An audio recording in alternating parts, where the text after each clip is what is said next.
More than 20,000 people took to the streets to demand calls for early elections after the country's deputy prime minister resigned over an alleged corruption scandal. Chanting, "Get out, get out," some of the protesters overturned cars and torched vehicles. Others hurled rocks at police.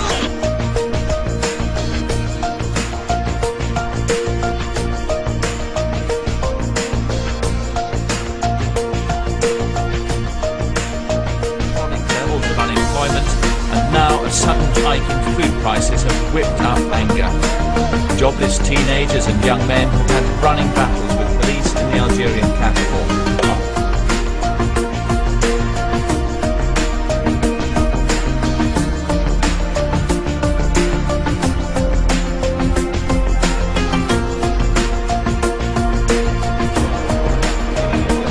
Buenos Aires' main train station was blocked at peak hour as workers demanded the prosecution of railway workers José Pedraza and Juan Carlos Fernández, whom they blamed for the murder of Workers' Party member Mariano Ferreira.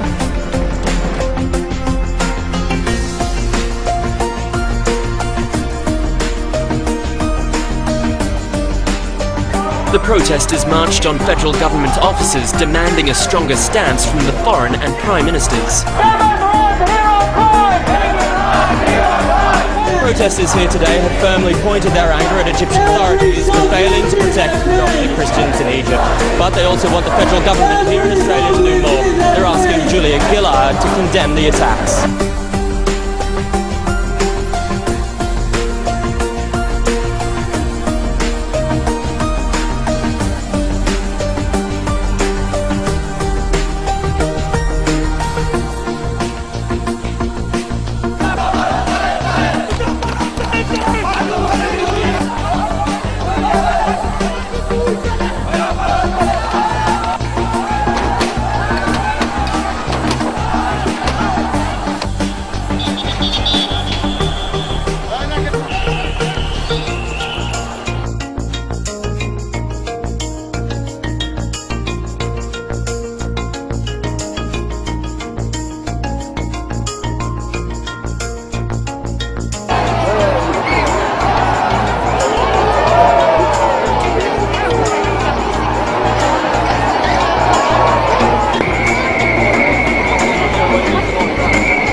Our demand is really from Canadian general public and Canadian government perspective.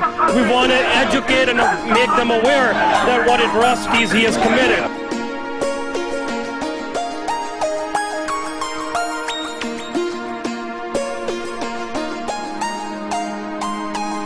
A young girl is also in serious condition after the incident, which occurred in Punta Arenas. Protests in the Magallanes region, characterized by roadblocks cutting off essential routes, have paralyzed transportation in the region and led to looting similar to those seen in Bolivia when cuts in government subsidies saw gasoline prices rising by as much as 83%.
Protests continue in Egypt.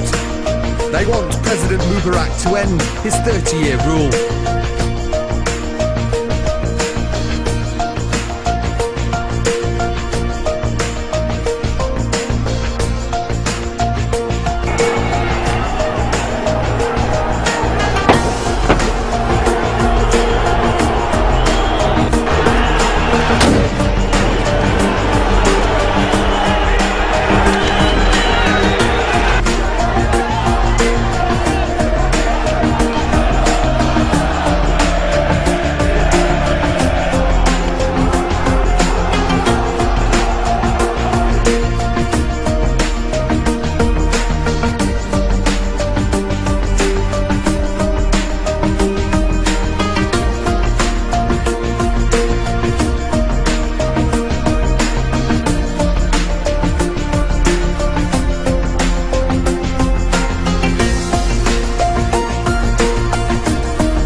About 5,000 tribal villagers took part in protests on Wednesday in the town of Maithon in India's eastern Jharkhand state, demanding jobs from the local power company. According to the villagers, 1,200 acres of land was purchased from 1,600 families for a joint venture between Tata Power and Damodar Valley Corporation. The villagers say they were promised jobs for every family in lieu of the land they gave up.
Well, around 1,000 people gathered in the Jordanian capital of Amman today to protest over unemployment and rising living costs. The government slashed prices and taxes on some foods and fuel this week to help the poor, possibly fearing a replica of the deadly economic riots rocking Tunisia and Algeria. But many believe that the recent measures to be insufficient. One protester wrapped in an Algerian flag said that he was marching against price increases, but also in solidarity with the rest of the Arab world.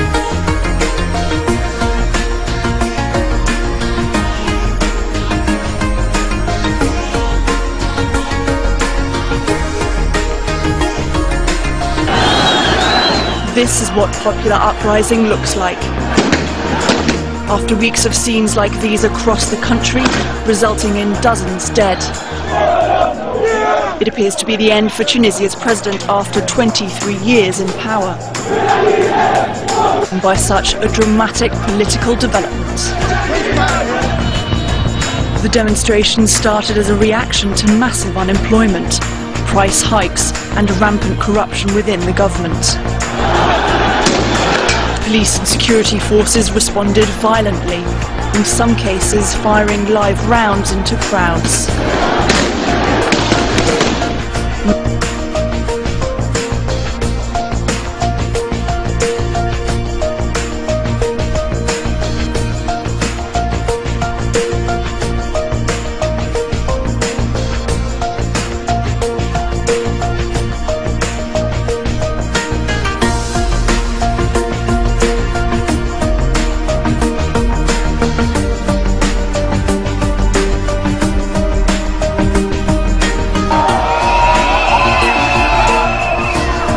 Prompted by the debate held in Parliament today concerning the proposals to cut the education maintenance allowance, a number of students once again assembled in London to voice their anger.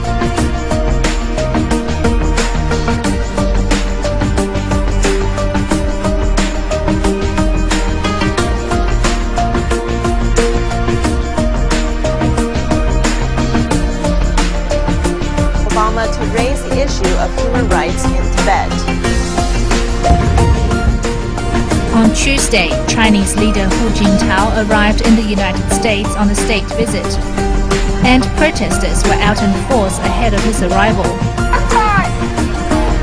Tibetans and their supporters were outside the White House to draw attention to human rights abuses in Tibetan regions of China, and later occupation has resulted in the death of over 1 million Tibetans, the destruction of traditional Tibetan culture, and the suppression of freedom of speech and religion. Tibetan groups and other organizations will be holding events across the US capital all week to highlight rights abuses by the communist regime during whose visit.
A clear call for their country's leader to step down. Tens of thousands of people descending on the streets of the capital, Sana'a. The crowd made up of opposition members and youth activists. These people are protesting for economic and political reform, which we've agreed on with the government. There is still an opportunity, but we are afraid we will reach the point of no return. President Ali Abdullah Saleh has been in power for nearly 32 years. He's recently attempted to ease unrest, raising wages for the army and denying claims he plans to install his son as his successor. And following the ouster of the Tunisian president, he slashed income taxes and started price controls.